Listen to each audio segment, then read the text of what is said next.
Что касается ситуации в Сирии, у Тегерана и Москвы единая позиция. Мы исходим из того, что путь решения сирийского вопроса только, то есть политический диалог, вот единственный путь.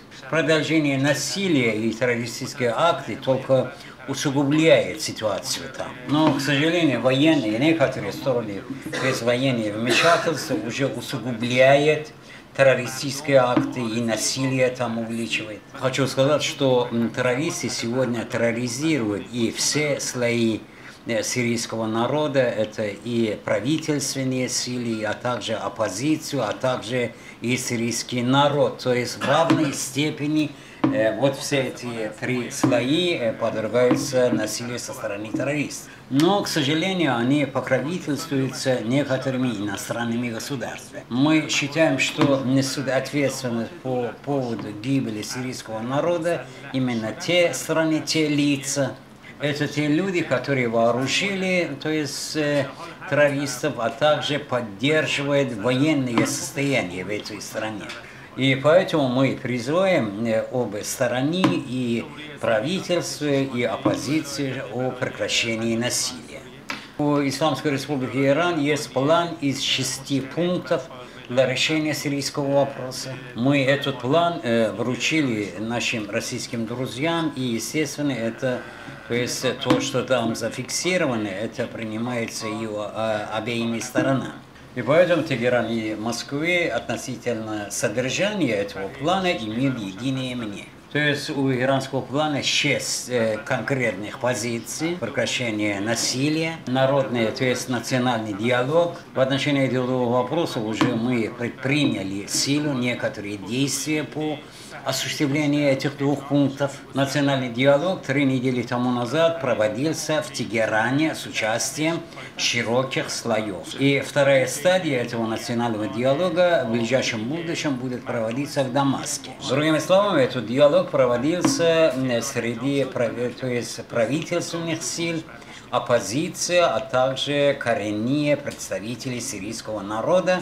В Тегеране очередной диалог будет проводиться и в Дамаске в ближайшем. 3-й пункт – это создание, естественно, правительства национального примирения. 4-й пункт – это оказание помощи сирийскому народу с учетом наступления зимы в этой стране. Исламская Республика Иран форсирует свою помощь наземным путем, а также путем авиационного сообщения. 5-й пункт – это освобождение заключенных из-под стражи.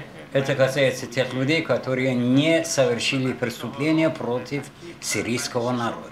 А также 6-й пункт – доступ СМИ ко всем звеньям сирийского общества. Правительство Сирии и настоящие представители Сирии, а также и оппозиция согласны с иранским планом. Исламская Республика Иран будет поддерживать Сирию в его сопротивлении. Мы считаем, что всякое внешнее воздействие на решение сирийского вопроса это противоречит международным правам. Это не закон. Мы исходим из того, что сирийский народ в демократической обстановке и в спокойной среде определили судьбу своего народа и своего государства. Господин Башар Асад путем проведения выборов стал президентом Сирии. И всякое изменение в политической жизни Сирии тоже должен проводиться политическими средствами, политическим путем.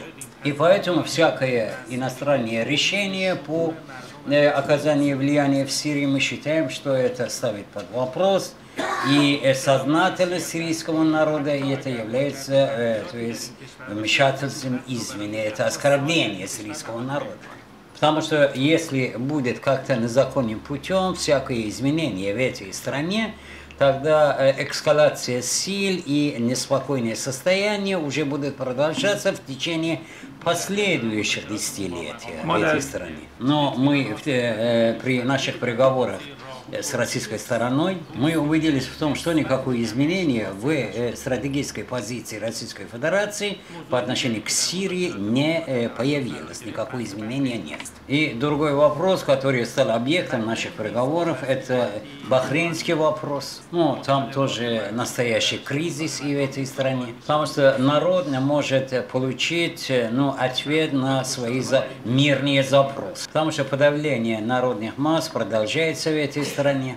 И в последние дни уже многие граждане, были арестованы в этой стране. Правительственные силы с помощью применения ядовитых газов уничтожают, подавляют народ Бахрейна. И поэтому, независимо от того, что население Бахрейна не такое многочисленное, но мы становимся свидетелями гибели многих людей в этой стране с каждым днем. Мы исходим и что решение бахрейнского вопроса тоже исключительно политический. И национальный диалог, эффективный национальный диалог – это единственный путь.